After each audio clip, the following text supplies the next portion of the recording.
We are today going to do a Canon 7D basic tutorial. Okay, so Anna is going to turn the Canon 7D on now. It's currently off with that nice switch there. The Canon 7D is a photo camera and it does video. So it's currently in photo mode, so Anna needs to switch that to the little red video camera mode. Just there. Next step, because the camera was in fully automatic photo mode, we need to switch it to M on the dial there. So Anna's going to do that. 2, 3, 4, 5.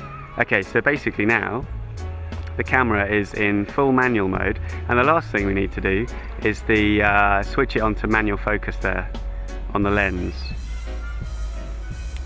which gives us full video control, and also the stabilizer should be on, otherwise it'll be a bit shaky. So we're going to go into the menu to choose what kind of pixel size video we actually want to shoot today. So she's going to press the menu button, which she just has done. This is the first menu you see. So she's going to scroll through to the 4th page, and then you need to go down to movie record size and hit and hit that little button there. Cool. And then with the little scroll wheel you can go through a few times, Anna. Yeah, so you've got 1920, yeah, it's super fast. 1920 by 1080 25p. Then you've got the 24p for an even more filmy look.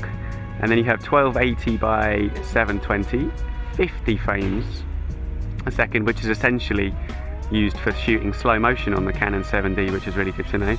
And then just for fun, I think, is the 640 by 480, 50 frames a second. Okay, so we're going to choose the 1920, 1080, 25 because we're in Europe and it's PAL and that all works well.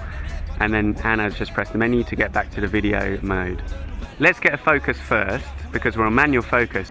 You fully zoomed in because it's a medium lens. Yeah, I could. Okay, so you see the white square, Anna? Yes, I do. Good.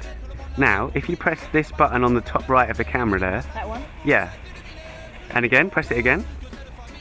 Great. Okay, Wow. times 10. Now you can really get a good focus on that lens. That's perfect. And then press the button again. Groovy. And it comes out to the shot you're going to have. Okay, so Anna wanted to know a little bit about the shutter speed and the aperture on the 7D to get. Oh, hello, there's a nice man standing there. He's a nice man. We want to sort of get the camera ready as quickly as possible. So currently it's on 1/100th of a second shutter speed, which kind of gives it a jagged, edgy sort of look, and it also darkens the image. So Anna is going to wheel it down to 1/50th of a second. There we go. And you can see the picture is brightened up a bit. Currently the aperture is set to f7.1. So basically the simplest way to explain it is to get the shallowest depth of field, i.e. the most blurriness in the background, we need to have the iris wide open. Okay, and wide open is kind of jargon, like camera speak, for having the aperture at its lowest f-stop. So I think the lens goes to what? 2.8. It goes to 2.8. But Anna, is there something wrong with that image? It's too overexposed. Okay, so Anna thinks that's too overexposed. I tend to agree with her. So she's going to shut down the iris a little bit. So there we go. We have the iris on 4. So we have a nice little image. And let's not forget, we did focus initially. Let's just check that focus again. Groovy, that looks sharp to me. Sharp is in focus, soft is out of focus. Okay, Anna, and press it once more. Great. Okie dokie. So now that I've learned about aperture and shutter speed, there's one more thing we can show you to make your image more bright. Last time I was filming, it was a theater show and it was inside a studio in the night and it was very dark. And my aperture was all the way open, so that means 2.8. And I needed another way to increase the brightness of my image, so I used ISO. So on the Canon 7D there's an ISO button because we need some ISO sometimes to kind of increase the brightness of the image. So Anna's pointing to it now. Okay, and on the screen comes up a list of numbers. The higher the number of ISO, the brighter the image gets. Okay, now I know we're outside, so keep going through it. You'll see that image getting brighter and brighter. Okay, this is adding gain, which is essentially noise to the image. Okay, so when we're outside and it's a pretty nice sunny day today, So we usually have it on ISO 100. Okay, so we're now going to imagine this bright lovely day in Vienna is really dark outside.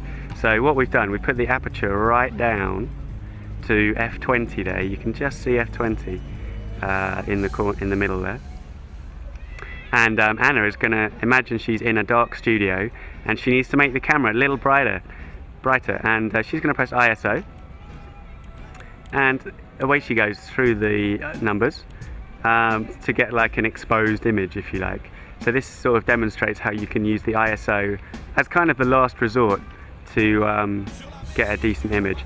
But also one thing to remember is not to go too high on the ISO unless you really like gain and grainy images, not smooth images. I personally like quite smooth images, so on the ISO I tend not to go higher than 400, 500. And currently you can see the ISO there is on 1600 coming down to 500. Okay, great. Fine. Okay. There's a nice man.